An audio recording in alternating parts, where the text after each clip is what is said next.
What's up, guys? Welcome back to the Uncensored Critic podcast. Thank you so much for joining me again for another episode. I really appreciate it. And it gives me great pleasure to welcome onto the show today Mr. Max Perryment, a sound designer and a graduate from the Deaf University, a composer and sound designer from London. He's written music and designed sound for TV, theatre, and radio, as well as dance and commercials, as well as music for feature-length documentaries, which you can find on Apple TV, Amazon Prime, and other platforms, including Vice, and hundreds of commercials and brands over the last 11 years. His work has been heard at the Old Vic, most recently with Jitney last year at the Old Vic, the Young Vic, the Globe, the Royal Court, the Hampstead Theatre, and across London's West End. He's the resident composer for contemporary dance company Made by Katie Green and founding member of physical theatre company Parrot in the Tank. He writes also original scores for comedy duo Good Bear, and his band Escapists has played at Leeds and Reading festivals and has supported acts such as Manic Street Preachers and Imagine Dragons on their UK tour. And that's just a small sample of this man's CV. So, Max, how are you, mate? Very well, thanks. Yeah, thanks for having me on. No, thank you for being here. The pleasure's all mine, man. So we start at the beginning with all guests. So to begin at the beginning, as Dylan Thomas says, where did the love of music start for you? Where did it all come from? I think it probably, I mean, music was always on in the house. And my dad is kind of was I guess, well, because he had in the 70s, he had a record shop, Discount Discs on the Battersea High Road in the 70s. And then I think when I came along, he had to get a proper job and was worked for a hearing aid company. But there was always music on in the house, and I think sound was always kind of, important to him. So I remember we had VHSs of Queen live at Wembley and Elton John, and I went to some gigs with my dad as well. I saw Mark Knopfler and Billy Joel, all that kind of era of music. And I think it was Elton John that I saw that made me want to play piano. So I was, as a kid, saw a fair, that kind of genre of music with my dad. And there was a piano teacher around the corner who's taught me for 20 years, and I have, occasionally gone back for the odd lesson. But then I think that was where it all kind of started, really, with that kind of from my dad, really. Okay, well, here's a tricky question, I think, for anyone. What's your favorite Elton John song? Or can you remember the song which you heard which made you think, I want to play piano?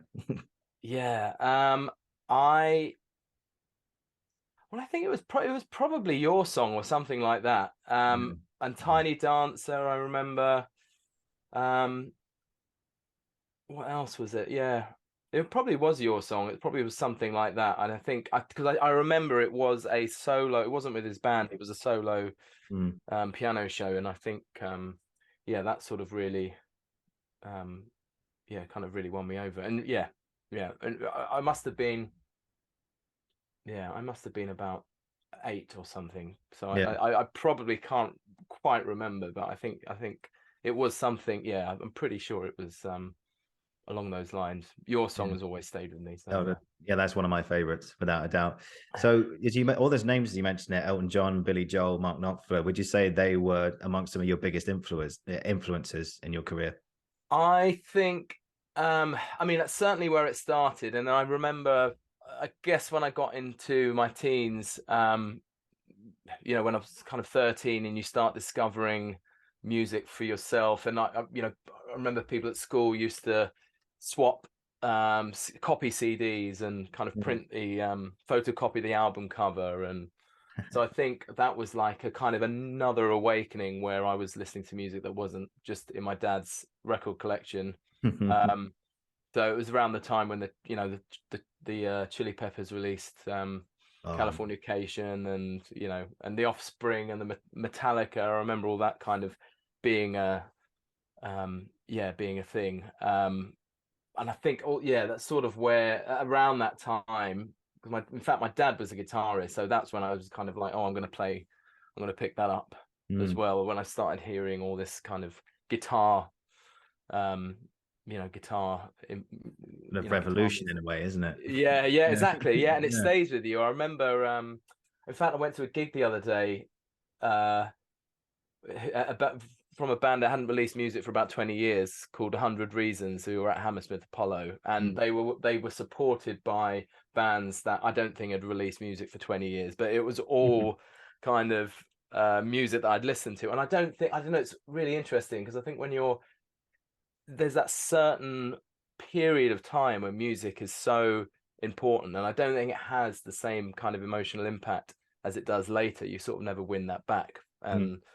And the music that you do kind of that you are exposed to at the time is kind of has a special kind of resonance when you're Mm. that young.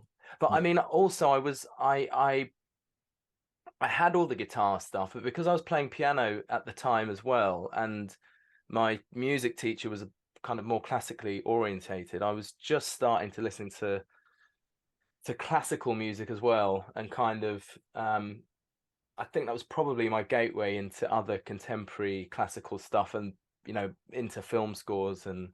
and all that kind of thing as well. Yeah. Here's another one. What's your favorite film score? Or one of your favorites? I think I think I was blown away when I saw it. It was probably Under the Skin. It's a Mika Levi score, Okay. and it's the Jonathan Glazer. It was 2013, I think, something like that. But Yeah. it's a mind blowing. I saw it. I watched the film. It's a strange film. Scarlett Johansson's the lead, and the music just kind of totally it transforms the image, I think. And then I think also because I saw it with the live orchestra shortly after, and I just was but it's got all this strangeness to it that it's very kind of raw electronic underpinnings with these very spooky, weird um uh kind of string orchestra. But it's a great, yeah, that was probably but I suppose that was quite late. I'm just trying to think of something that I'd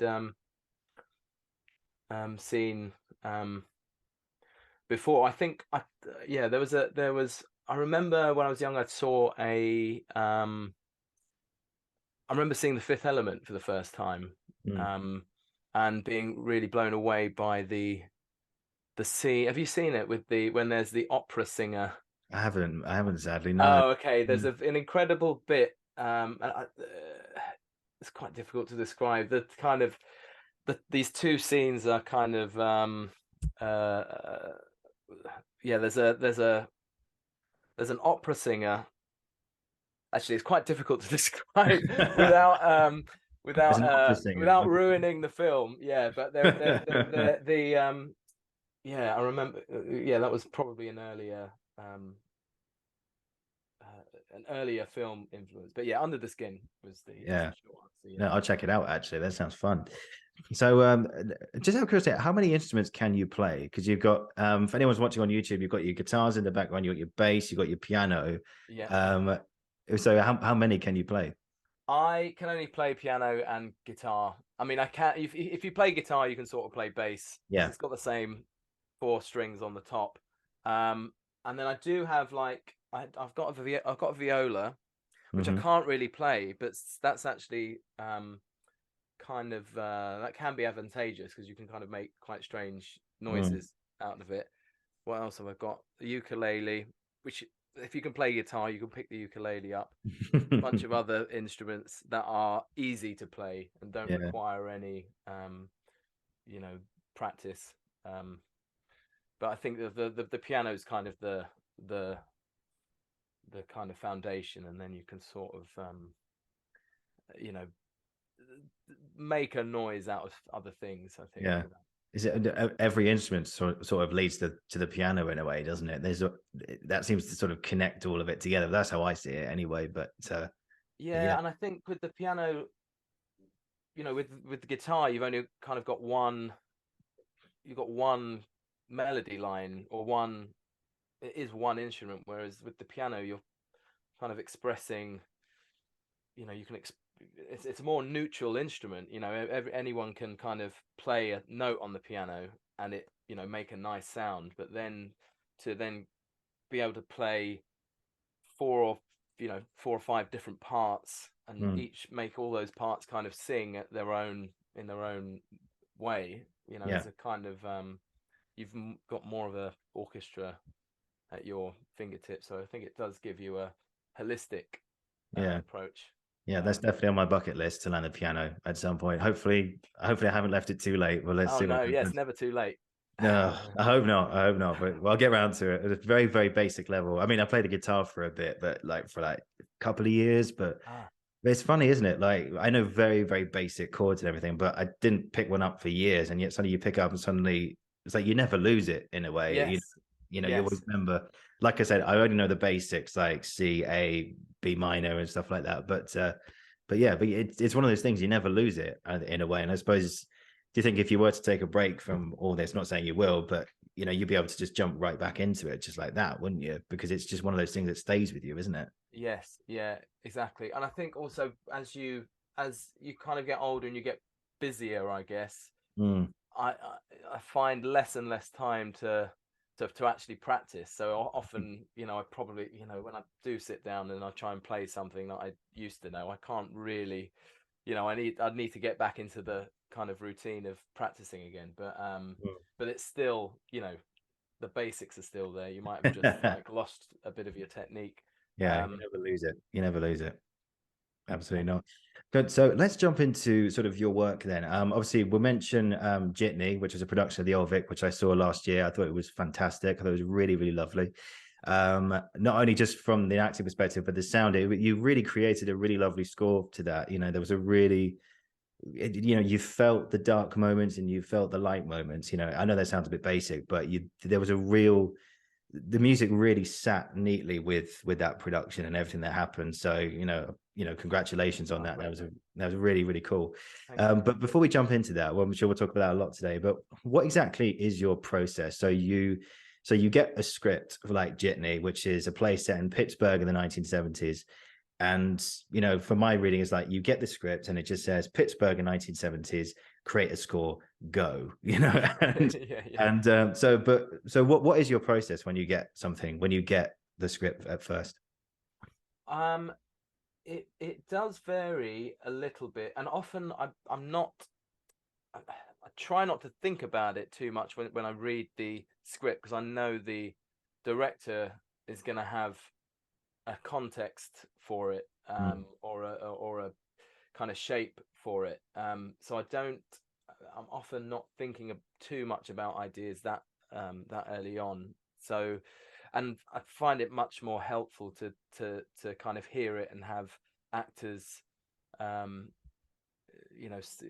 the actors bring their own rhythm and energy to it, and you kind of, when you sit in the rehearsal room, you sort of feel, um, you can kind of get more of an inkling about what this might be, and whether you're doing anything, are you doing anything that's kind of music of the time, or are you focusing more on the psychology of the characters, or um, that's not always very obvious when you just get the script for the first time. But Mm. um, I I think for Jitney though, I think this was a little bit different as well in that it's a long play. I think it was about 3 hours long, isn't Mm. it?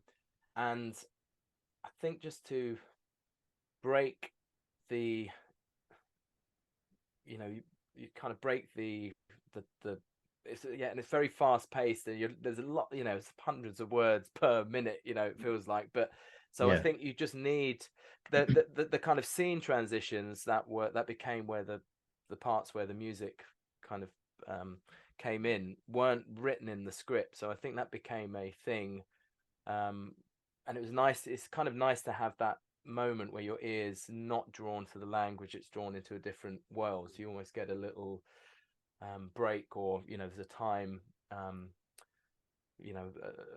time moves on in some way. But I think with that one as well, it started. There was these. there was a. It started with the movement, so there was a movement. Uh, uh, so actually, I wasn't responding to the text. I was responding to some of the movement that was being workshopped in the rehearsal Yeah. space. And I sort of had, and it actually started from, it was just kind of trying to get the pace of the movement. So sometimes I'd sit there with my headphones and have a metronome and try and get the pace of the movement that I'd play, or I'd listen to other pieces of music that I'd kind of flick through Spotify just to see if anything kind of stuck. Mm. Um, Particularly, I think actually there was a point with Jitney as well. I think the first thing that me and the director Tinu started talking about was music of the time, like the 70s disco. That was all kind of kicking off, Mm. but it became clear quite quickly that that kind of energy just didn't really. It might have suited it in other productions, but in ours, it felt like we should be drawing from something else that Yeah. kind of feels of the time, but is kind of a different genre. Mm. So um, and I think it was very. I think we did it first at the Leeds Playhouse, Mm. and it was very late. I remember it was very late in the day where it kind of became, yeah, it became apparent, or it became like, yeah, I realized actually what would be great is just to have some live musicians on it, or not live musicians, but some real musicians on it, pre-recorded. Mm. So we had, so I'd done some sketches, um, and sent the music off to. I was up in Leeds, and I knew, and there's a live there's a drummer, a clarinet player, and a sax player on it. So I Mm. sent the parts to them, and they did some improvisation as well, and that just kind of gave it a new life as Mm. well. Amazing. So, you mentioned there about and in fact, I watched the I think the Old Vic made a little documentary video of yourself when Jitney was on. I think they filmed you in the Oh studio yes, you're in now, yes, yeah. and it opened with your metronome, I think, in the corner Ah, of, right, of yes, the yeah, room. yeah. And so it was so like it's kind of two questions in one really, which is you mentioned that you're in the rehearsal room, you're listening to the pace of the dialogue and stuff. But so would you say that the pace of the scene has an effect on the music you create, or do you sometimes hear it and think, no, I want to do the opposite of that, or is it kind of a bit of both, really? Yeah, I think it is a bit of both, because I think that's the kind of thing that music, can kind of, what are you trying to do? Are you trying to support what the um uh support what the actors are doing and bring into focus something that you kind of need the audience to feel? Yeah. um or it's sometimes really interesting to play against it and juxtapose what's happening. But the way in which you do that isn't altogether. It's never really apparent until you kind of try it. So it's kind of good to have those sounds in the rehearsal room before, and kind of before you go into the technical rehearsal. And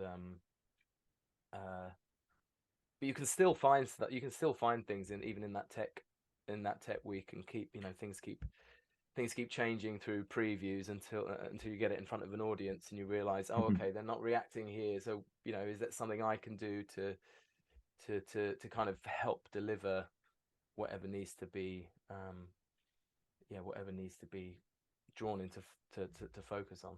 Yeah. So it's like, how do you probably touched on this already, but so how do you create music from dialogue? Because, I can't, you've got the ability to listen to what people are talking and you can hear a tune in your head or you can sort of get ideas from it. I mean, how do you do that? um yeah I think it's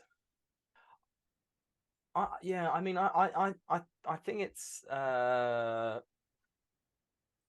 think I get more from being in the rehearsal room. So not just sometimes when you read you're reading a play or you read some text, Yeah.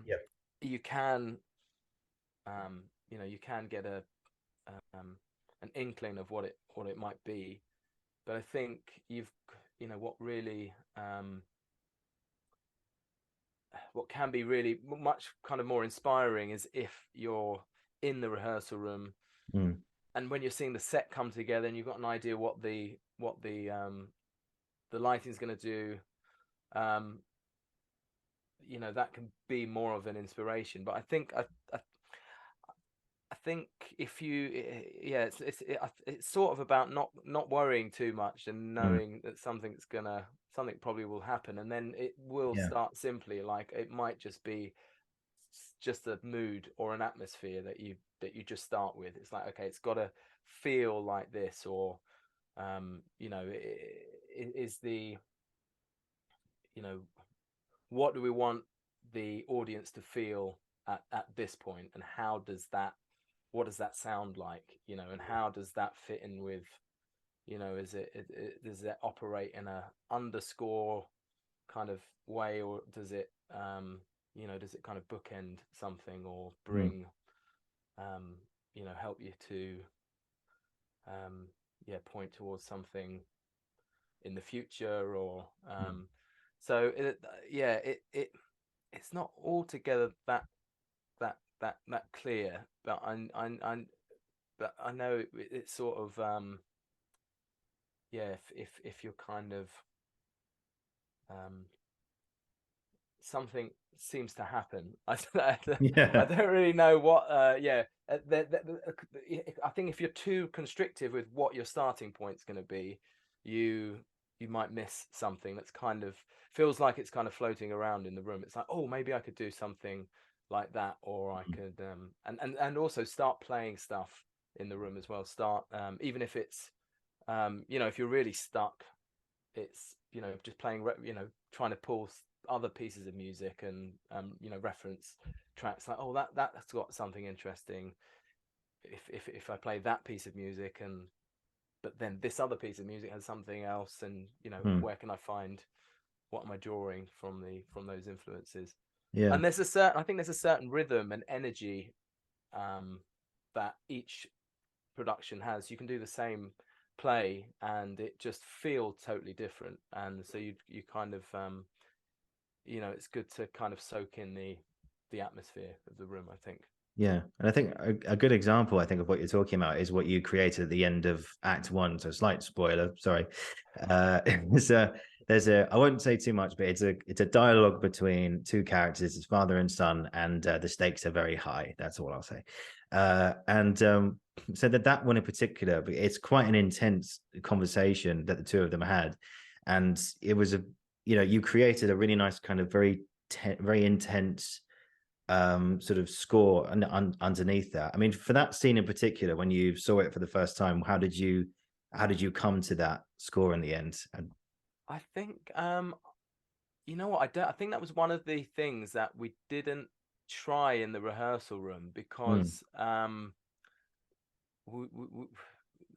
sort of had some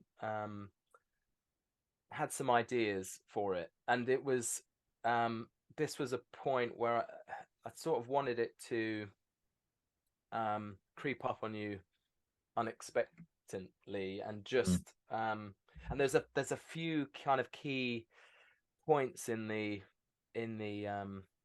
text where you could go, okay, it's not a pre-composed piece of music. It sort of had well, I know that this layer is going to come in at this point when the stakes are this high, and then there's another and another, and I think it sort of had a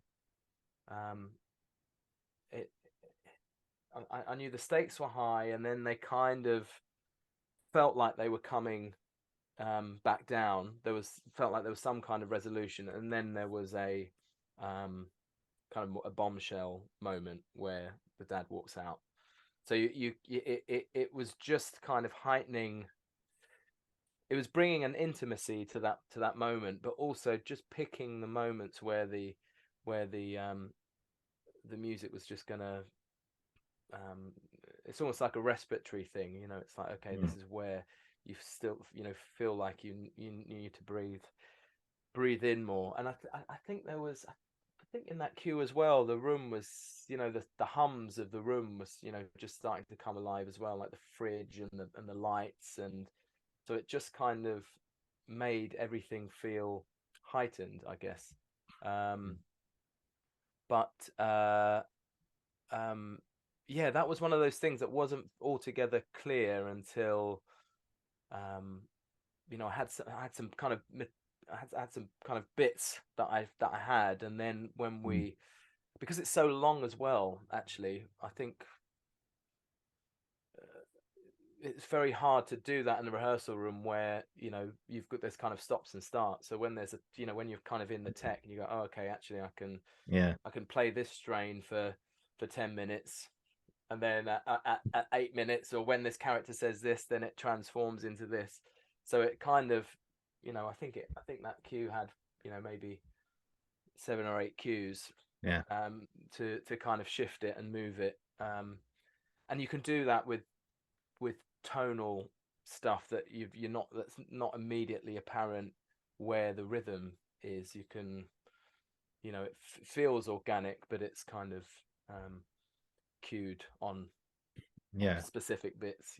Yeah, absolutely. And I think you made an interesting point there about the background noise that you dealt with as well, because in the theater, when anything, you want to be realistic, and you take into account, like as you mentioned, the natural sounds of a room, so the fridge or the door or anything like that. I mean, did you incorporate that as well into your process as well? So you accompany the sound of the fridge into the score, or the sound of the bell into the score as well? Yeah, so there was like the hum of the lights and the hum of the fridge. I think that's probably where it started, and that had its own kind of tone. And then you can kind of bring, you can almost make that sound musical, or at least you're bringing attention more to the natural note or tone of that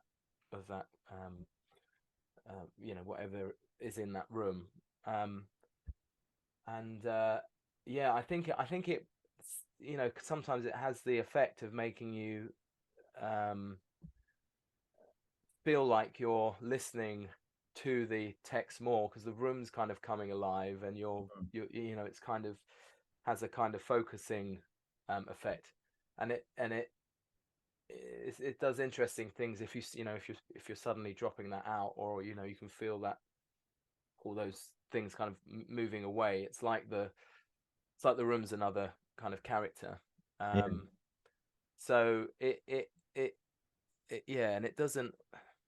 It's always worth trying those kinds of things as well, because you can always. I think we were kind of doing kind of mini adjustments, but it was one of those things that felt right, because there wasn't really another part where the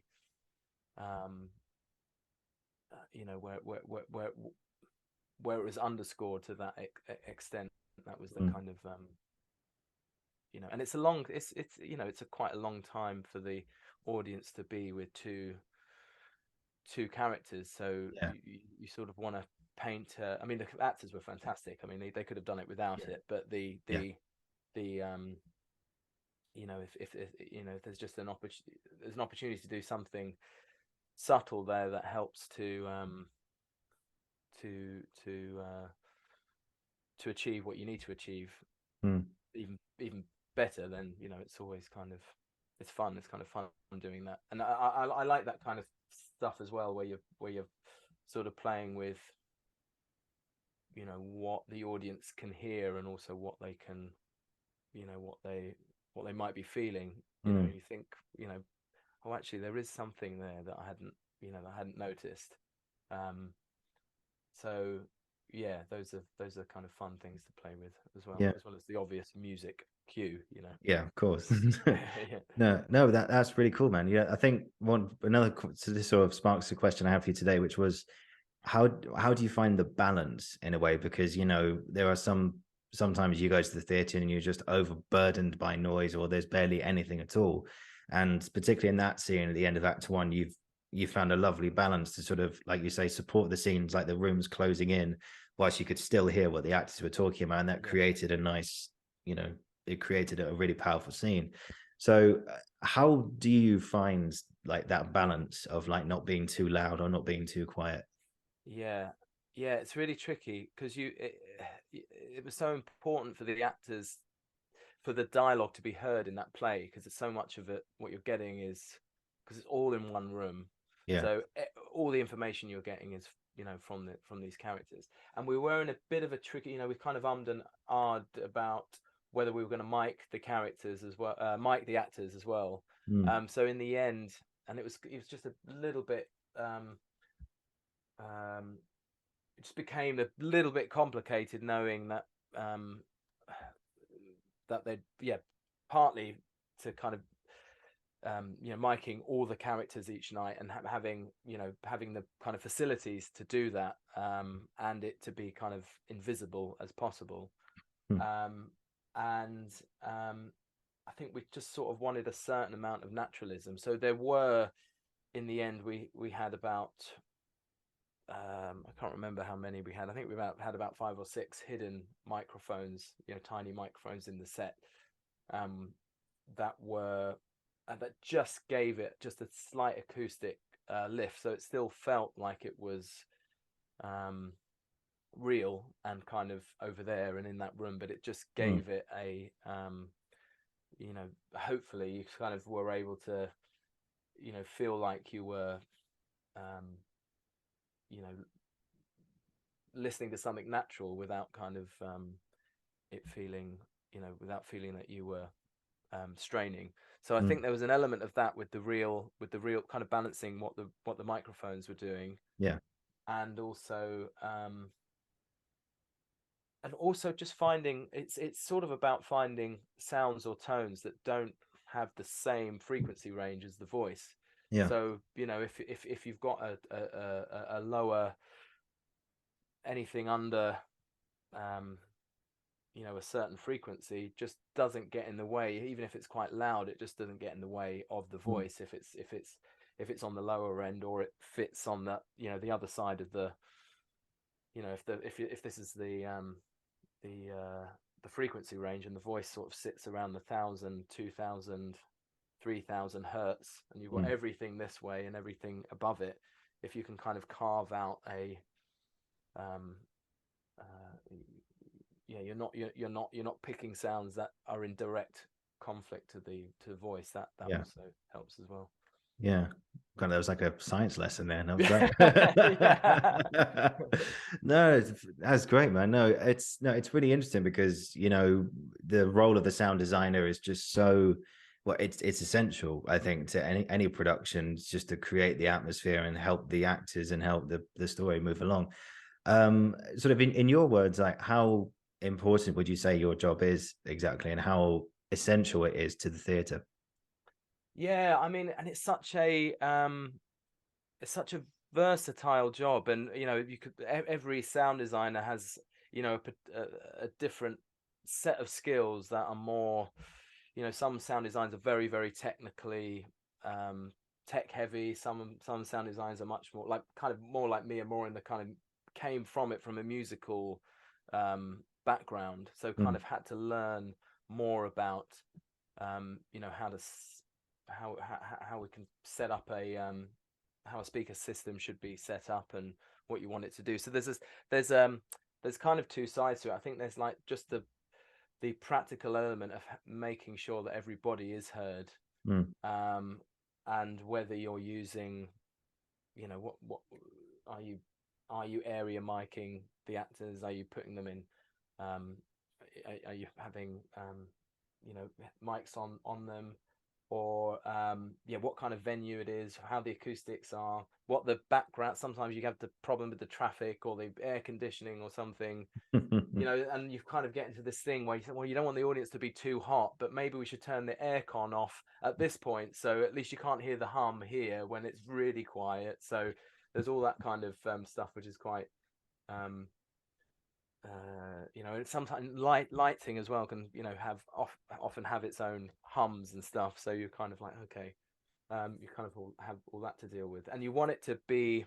You don't want, obviously, you just don't want that to be a distraction. You want a certain amount of what you do to be invisible. So you don't often want the audience to be aware necessarily that they're wearing a mic or that they're hearing a amplified sound of a voice. It's got a, there's a certain amount of kind of naturalism Yeah. to it as well. But then I think it is if you split it out, it is on one level, it is music, sound effects, making sure actors are heard, pre-recorded music, composed music, but then at a more on a kind of more important level, you're also another storyteller, and you've got it is a design. It isn't just, oh, here's some birds and a piece of music. It is like why is it,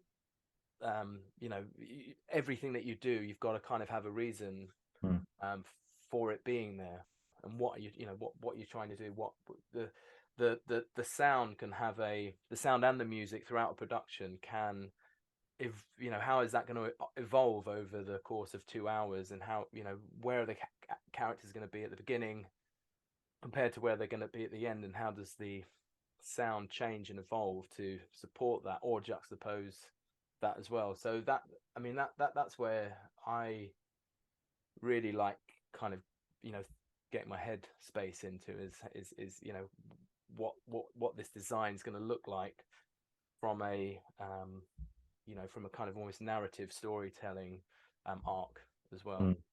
Fantastic. I can just see like people coming up into the at the intervals, like saying, "Oh, it's very warm in that theatre. Is there any way we can turn the aircon on?" Yeah. And it's I could the sound designer's fault. Yeah. yeah. And I could see, like, if you're like in the bar at the interval going, "I'm sorry, it's for the art. I'm going to have to heat you up even more." Yeah.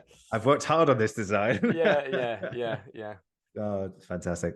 But in terms of so you're in the rehearsal bit. I've got a few more questions about that. We'll get to them just a second. But when it comes to like a creative block in a way, so you're in the rehearsal room and you're seeing things, but the tune isn't coming in your mind and stuff. How do you get over creative block from a sound and music perspective?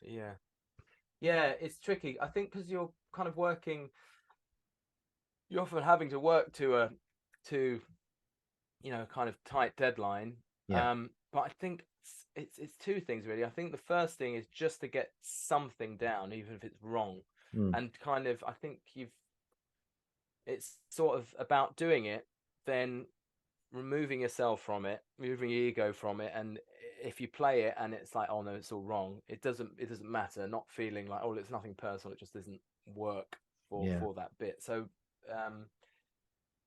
and then you're if you've written something and it's wrong, then at least it shouldn't go in that direction, so you can try something else. So sometimes it is kind of just pushing through it, but then I think actually it is on the other hand as well, you not trying not to think about it too much and going for a walk and getting some sunshine, and then you sit back down again, and then you realize, and then something else comes from you, or you draw an inspiration from something else. I think the more uptight you are, the less likely you can hack into, or not hack in, that's probably not the best word, to you're not kind of open to it really. I think there's a certain amount of openness and relaxedness that you kind of need to feel, because you don't know where that opportunity to create is gonna come. But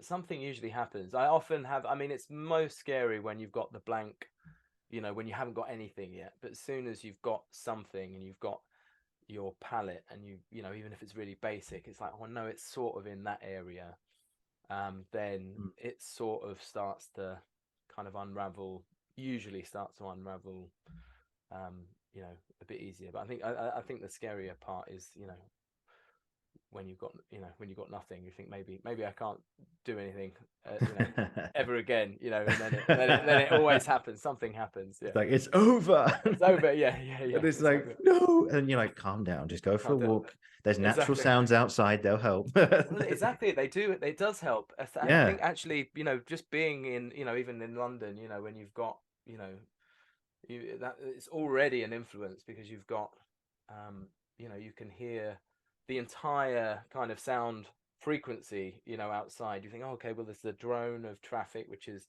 around this, and what higher sounds am I hearing? What are in the kind of mid range?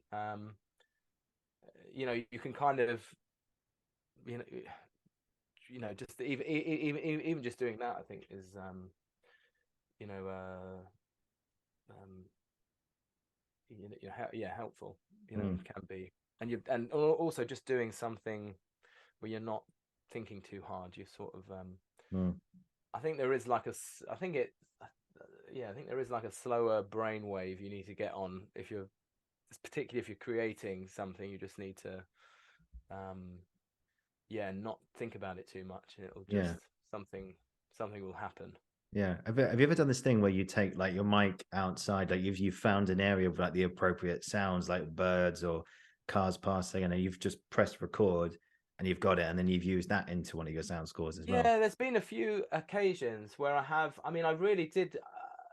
I really liked on location. I do like doing on location recording, and it's. I think there's something very satisfying if you know that you've captured the sounds yourself. I think the only problem with it really in theatre, because of budgets and time constraints, you often have to, go to a library, and it's often a bit quicker.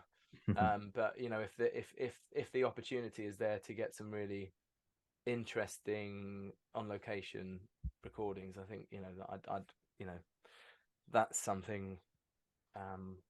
There's something really there's something satisfying about that.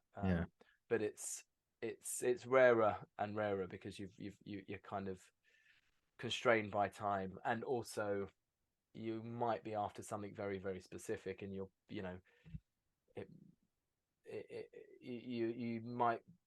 probably will find that in 2 minutes by putting the right keywords in on your, when you're looking for that in the music library, rather than like, okay, right, I'm going to go out and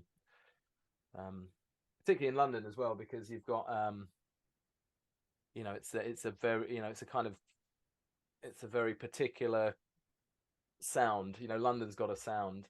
So you're kind of constrained by whatever location you are physically in, whereas with the music library, you've got, you can go anywhere in the world, kind of thing. Yeah, you just type in on your laptop, royalty-free sounds, birds cheeping. You're like, great, got it. I use a thing called what's it bloody called now? It's called Soundly, which collects music from. So it's a subscription service, but it collects music from different from different sound libraries. Yeah, but I remember that. For environmental stuff, it's pretty good. It's good. Whereas I think you it's easier to, if you're doing a design that's more tonal based, then that is something actually that's probably better to create if you can. Or from a musician's point of view, I'm just like, oh yeah, I'd like to create that. Want to figure out a way to create that drone, or but it's a time constraint, really. If we had all the time in the world, it'd be great to get out there and.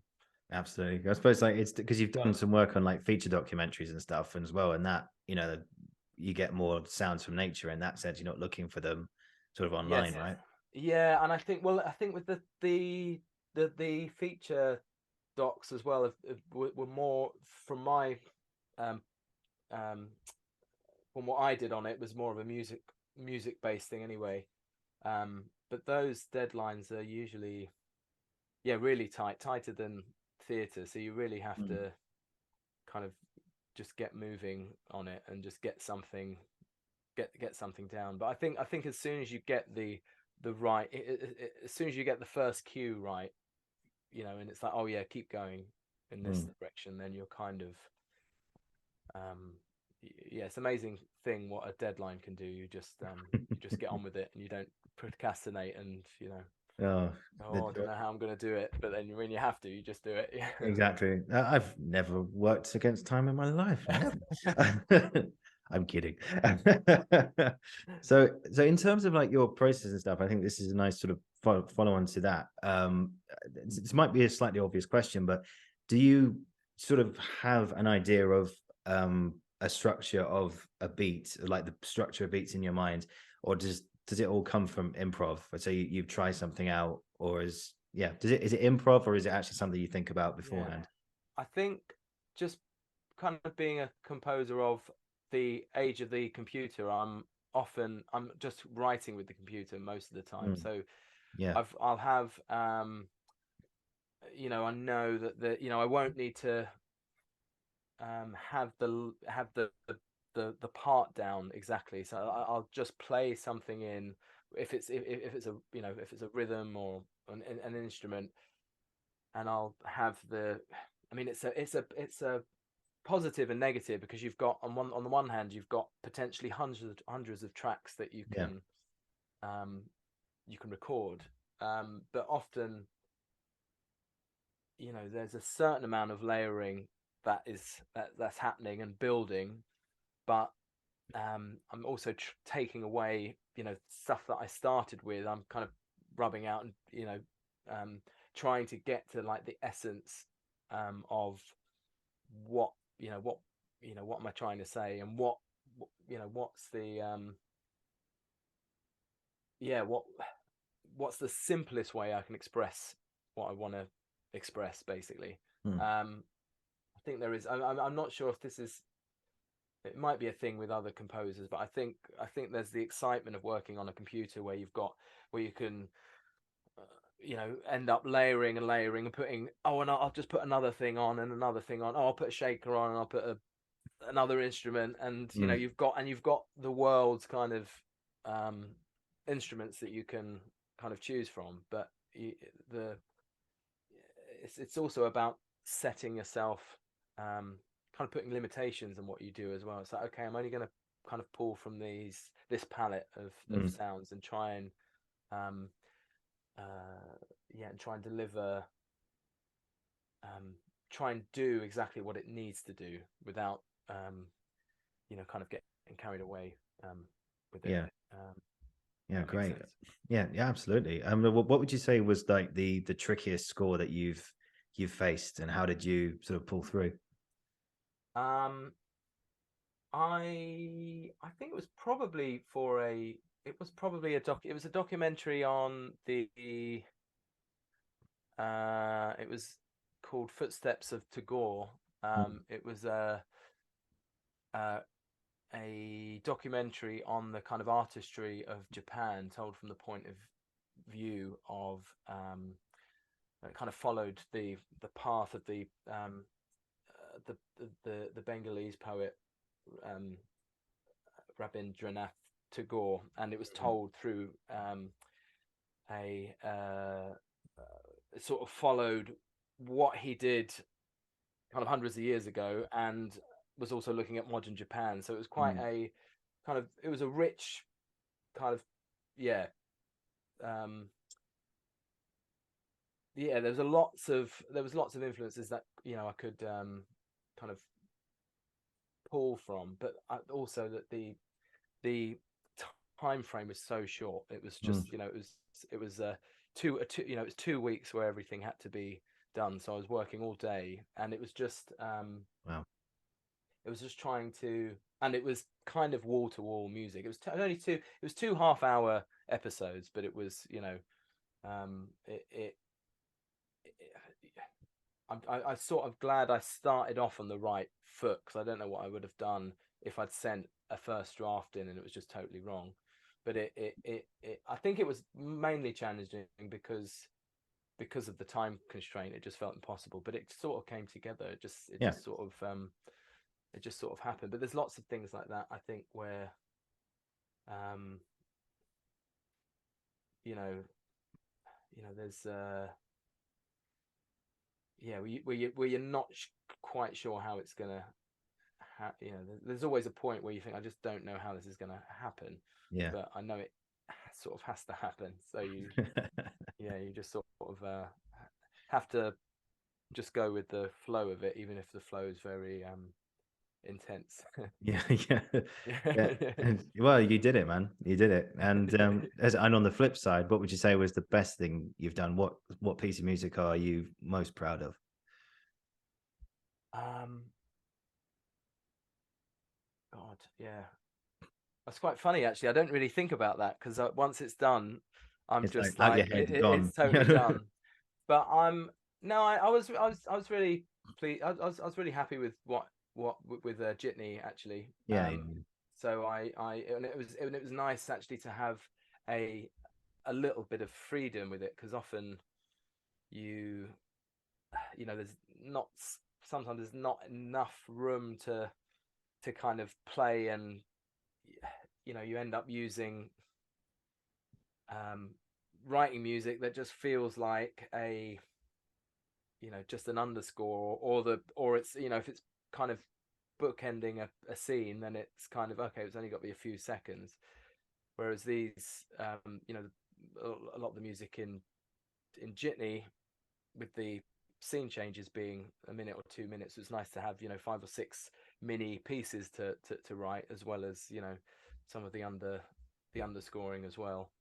And kind of there's something really satisfying about being um having being in charge of all the sound, with the it being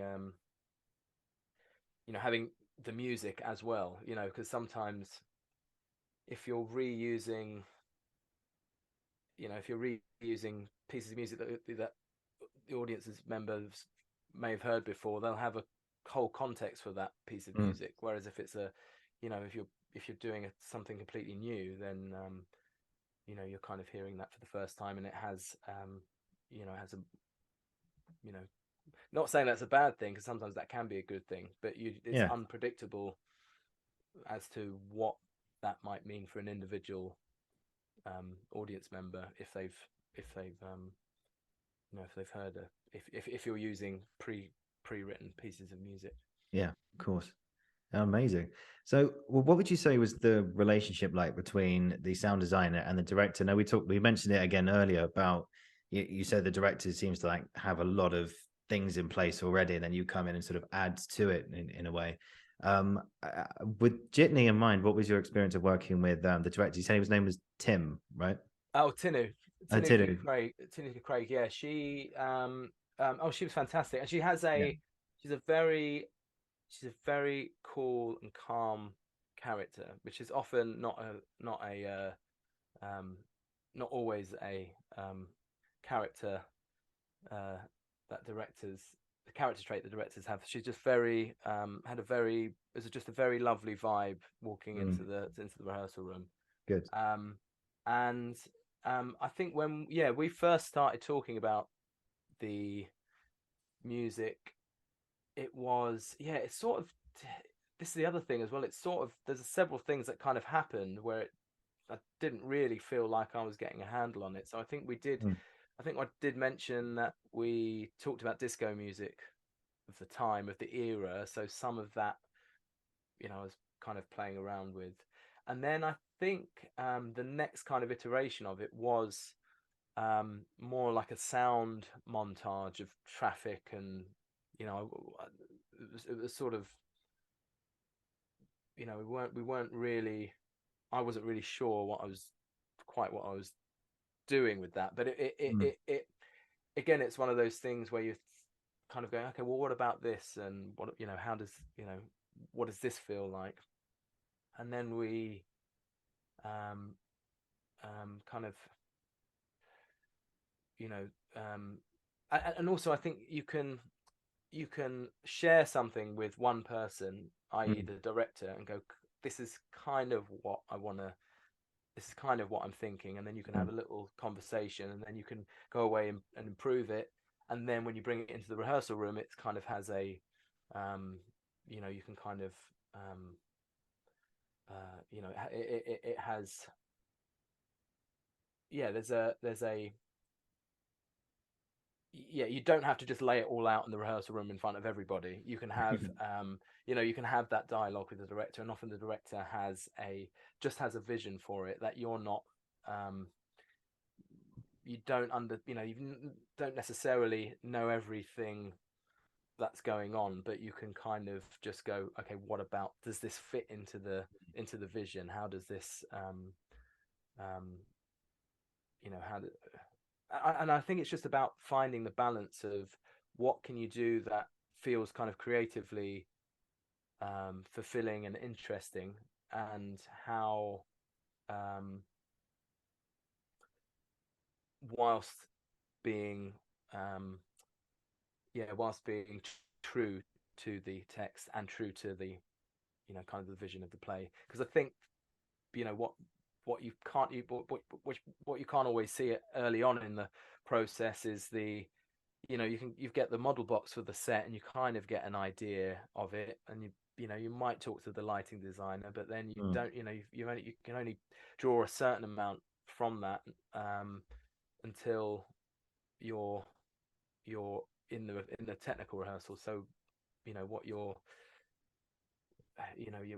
kind of getting buzzwords and kind of bits to think about from the director, even if it's even if it's just a very simple instruction. Okay, I want this mood, or I want this character's feeling this, and we want to do this. It's simple instruction, really, and it's not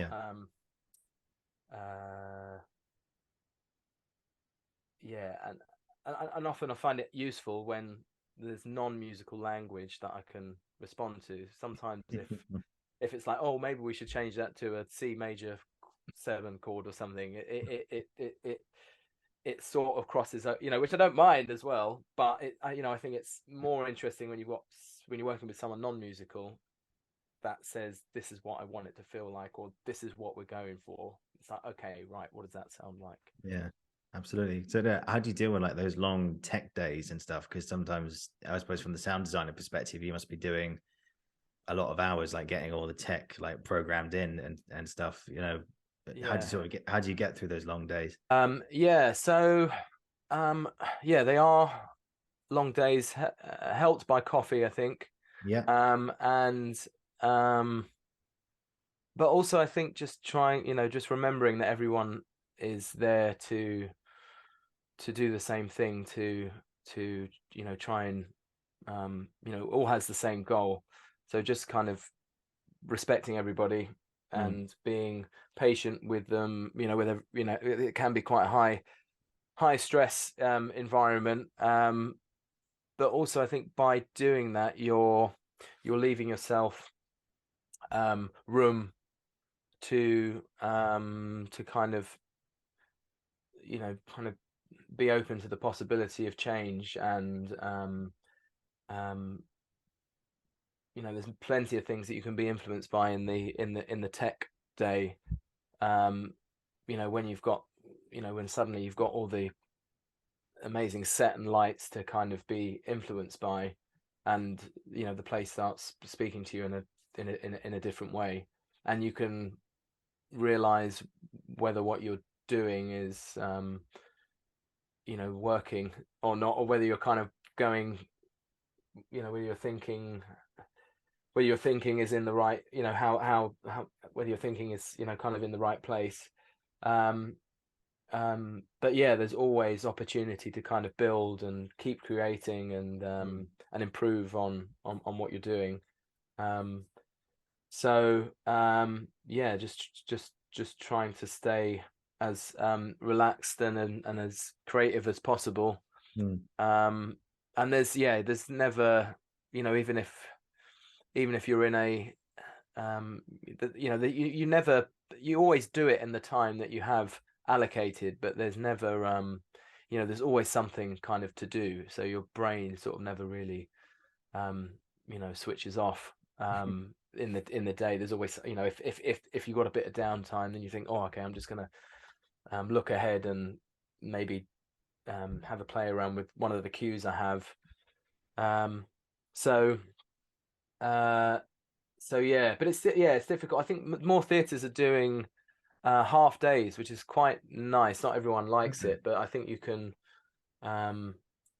you know, it just gives you an opportunity either to catch up on something or recompose something that you think isn't working in the morning from home, or in the evening, or, you know, whatever, however the day split, or it just gives you a chance to, you know, there's a kind of tendency just, you know, just to keep pushing until it's done. But I think you can kind of, you know, the more tired everyone is, the kind of worse the decision making can be, and it can be good just to, you know, just wait until the next day where your head's a bit clearer. Yeah, yeah. I always find like, you know, you want to get it absolutely right, and you make sure everything hits in the right spot in a way. Yes. So what would you say was like sort of like a day in the life of a sound designer, like during the run? So you've done all your prep, you've got the score, Yeah. everything's all programmed in. So what would you say was a day in the life during the run? So obviously you get up and you get to the theater, and then what happens next? Well, usually, yeah, we'll be in there for the previews into the press night, Mhm. and normally that's a little bit nicer because you normally are working half days, so you have a note session, and then in the afternoon with the whole team, and you're kind of, yeah, just doing those small changes with them. But there's always, I mean, there's always a ton of notes usually that you have after the first preview. You might have what something might be a little bit too loud, and that goes on for a few minutes, and you think, okay, well, I've got to change that, and that might have an effect on everything else. And I think having the audience in the room changes what it sounds like. There's a certain amount of absorption that happens. So sometimes you're bringing sounds up, and it's just also making sure every day you're kind of sitting in a different seat, and just making sure that, you know, what you're trying to achieve is being felt as far as possible in every seat of the house, whether that be, you know, the, you know, audibility of the actors, and, you know, what the sound, you know, the sound of the music kind of has the same feeling, whatever seat of the house you're sitting in. So Mm. it's just hopefully by that stage it's you know, you're just doing these small adjustments just to bring just to perfect what you've already done. But you know, there is you know, there is situations where you're, you know, you're kind of redoing things, but Mm. it depends. But it yeah, you've also sometimes kind of got one, you're kind of thinking ahead to the next little bit. You might be prepping Preparing. other you know, prepping the next thing that you're doing Mm. as well.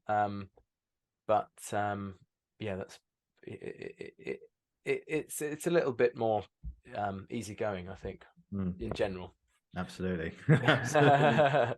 So in terms of like I guess I've just got a few more questions for you today, Max, and then Yeah. we'll sort of wrap up. But I've got a few questions about your band as well. I've got to get that in as well. Ah, right. Yes. Yeah. Yeah. But one thing, because I just left drama school last year. I went to GSA, and one thing that I heard one tutor say actually was sometimes when they go and watch a film, when they go to the theater, they feel like the music is, these are her words, not mine. They were trying, it was trying too hard to make the audience feel a certain way. Yes. So if it's overly sad or it's overly actiony, like if you go watch a Marvel film or something like that, she wasn't a fan of it. So do you agree or disagree with the statement? I've got it written down here. She said, music always tells the audience how they should feel. Do you agree or do you disagree? Yeah, I think I largely agree with that, because there is a I, I I think on first, in comparison to language, you're getting a very specific you're using a kind of different side of your information kind of processing in your brain. You're kind of getting, you can't help, you know, when you hear language, you can't help but kind of interpret it. You know, you're not having to think about how you're interpreting that that text. It's sort of just happening, and it's a very direct way of communicating information, whereas music is because it doesn't have that necessarily have, unless it's obviously got lyrics in, but because it doesn't have that text kind of element to it, there is a certain amount of ambiguity that you can bring to the table with music. And I think I think that is right though as well, that it is kind of at least first of all, your kind of instinctive reaction to music is kind of an emotional one, and it's sort of and people have quite a strong reaction to it. It can be, it is sort of intrusive. You can't look away from it. It's just there. It's just there. So I'd say that's a very roundabout answer, but I'd say I think that is largely true, and I think it's probably trying to this is why it's so important when it's music for a medium, to really get that balance right, and what is the effect of not having music in the places where you expect it to, and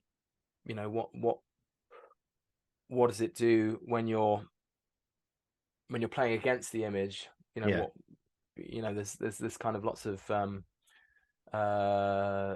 possibilities, but I think you're it's sort of a more primal impact or emotional impact, so you can be kind of you can help the audience in one direction with it as well, in a way that perhaps that language can't, because you're or you can, but I think you're having to process the meaning of the words first almost.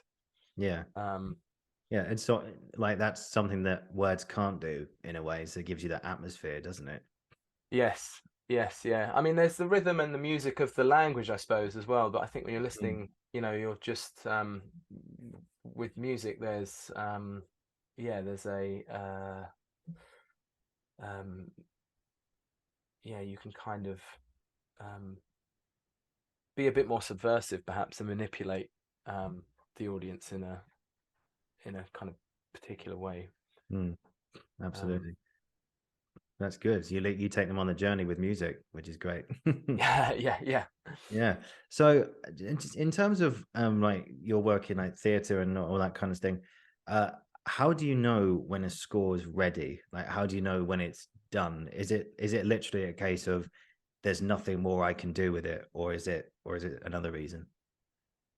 I think there's a certain amount of there's kind of one side of it that where you feel like, okay, well, I'm just done fiddling around with it, because you just have to finish it. So there is you just have to, because you can, I mean, I think what it's important not to get into your head about too much is that every composer is going to do something, or is going to react in a different way and draw on completely different experiences that you have. So there's not necessarily a right way to do it, but I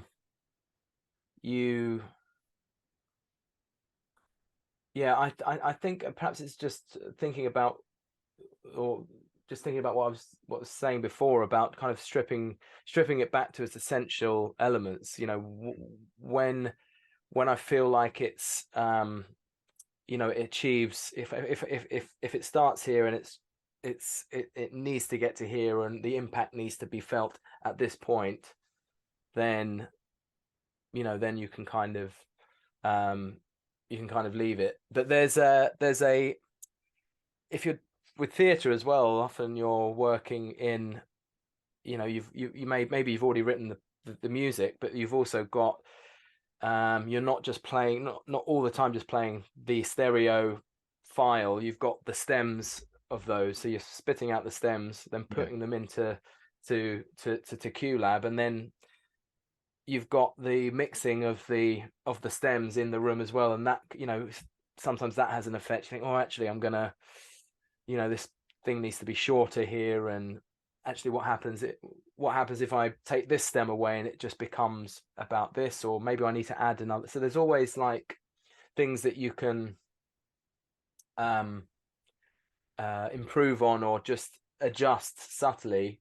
But I think as long as you have the that basic thing of kind of doing what it needs to do and expressing the simplest way of doing it, then kind of everything else you're more in the kind of mixing world rather than the composing music world. You're in the kind of or maybe that element is too loud, I want to bring this part forward. I think there is certainly a sense of, I'm not sure if I could play around with this anymore and improve it. You just kind of got to leave it. So done with this now. Yeah. I just want it to be over. I've got to listen to this for the next 6 weeks. Yeah, exactly. Yeah. No, I'm joking, mate. I'm joking. So it's just it's true. Just a couple more questions for you, man. So tell me about your band, Escapists. You've supported Manic Street Preachers and Imagine Dragons. That must have been something. It was great. Yeah, I mean, we don't play very often much anymore, because I think when we played together for about 10 years, and three out of four of them were, two out of three of them were from school, and I always played music with them growing up. And I think this is, we sort of started this in our sort of early 20s, and we were, I'd love playing in bands in my 20s. And so then when we, there was a period of time when, I was like, okay, we're going to be, we just want to be rock stars, we want to just playing in bands was just, the best thing in the world. And I think when you got all that time as well, because we were rehearsing twice a week, doing a gig every other week, spending all that time together. And then I think, there was a point where it just started to feel like something was happening.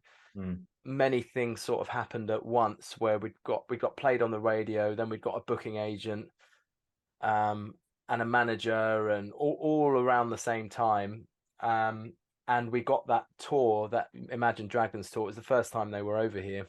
Wow. Where and we did we did Dingwalls in Camden. I don't know if you've ever been there. And No. up in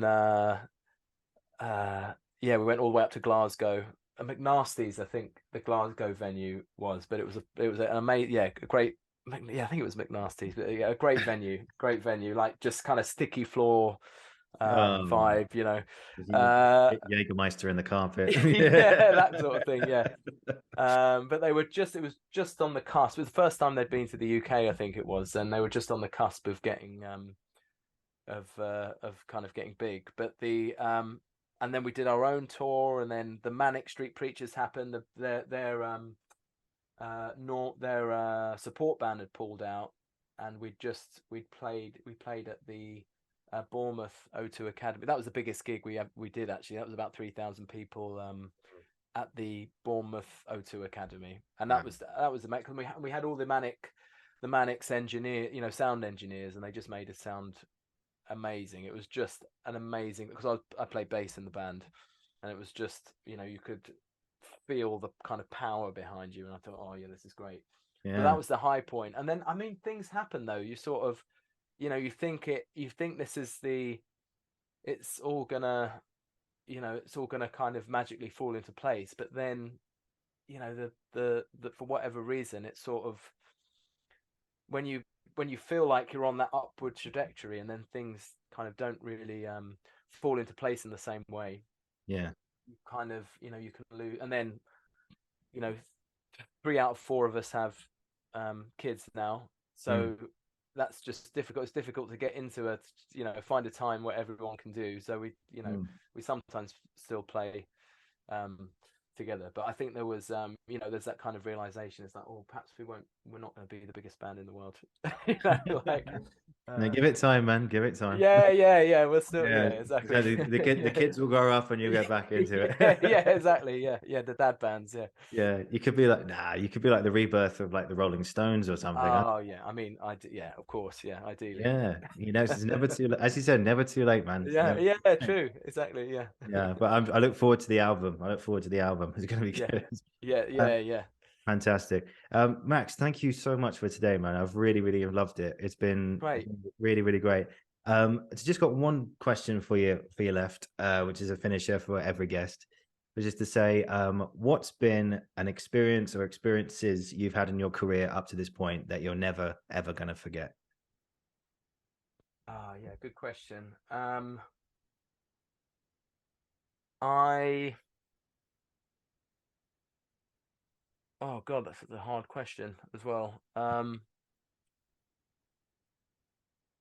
Yeah, because I'm not in the habit of reflecting too much. I'm always just kind of moving on to the next into the next thing. I think perhaps some of my earlier experiences of working at the Young Vic Hmm. were really transformative. In fact, I did this project, one of the first kind of projects that I got involved with that really kind of introduced me to the theatre. The Young Vic have the taking part department, Yeah. and yeah, and this was with the company Parrot in the Tank, which you mentioned right at the top, who again are not collectively doing much together, but individually, um, all kind of involved in the creative industries. Um, and I think we'd been, we got we had the opportunity to work with kids with autism in this, where we'd gone into the schools and workshopped Yeah. the idea, and all the ideas had come from them, and then we ended up building this huge tent structure in the Clare in the Young Vic in one of the rooms there, and that I think really just opened my eyes to. I hadn't had much experience with theatre at that point, and that kind of really made me feel like, this is something I really want to do. And I think from there I had a couple of other gigs from that, and Mm. through I did a couple of other shows that were taking part shows, and then eventually did a main house show in 2018 called The Convert. Yeah. So I think that was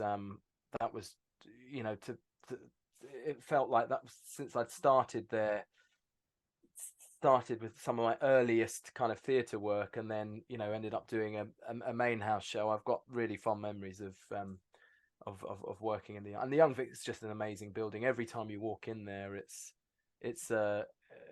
particularly in the main house space, you Oh. have no idea what configuration you're going to walk into, and it's one of the most exciting theatres in London. So I'm always wanting to work there if the opportunity comes up. It will happen again, man. I'm sure it will. I'm Yeah. sure it will. Good stuff. Cool, Max. This has been fantastic, man. Thank you so much for today, and thank you for your time. I really loved hearing about sound and everything. Do you know? If you, yeah, I want to continue this conversation again. So if you come on for part two at some point, if Oh you'd yeah, like to. please. Yeah. Thanks. Yeah, yeah. Great. Yeah, I still been have lovely so chatting with you. many. Yeah, I still have so many more questions to ask you, but time will permit me from asking all of them. But yeah, but you heard it here first. We'll get a part two in at some point, and I still have more to ask of you. Fantastic. Yeah. But thank you so much for today, man. This has been fantastic. I'll if you just hang on, I'll finish the recording and I'll say goodbye to you one to one. But guys, thank you for watching. Thank you for listening. This has been the Uncensored Critic podcast. And I'll be back very soon, I can assure you. So once again, Max Perryment, thank you so much, sir. Thank you. Bye.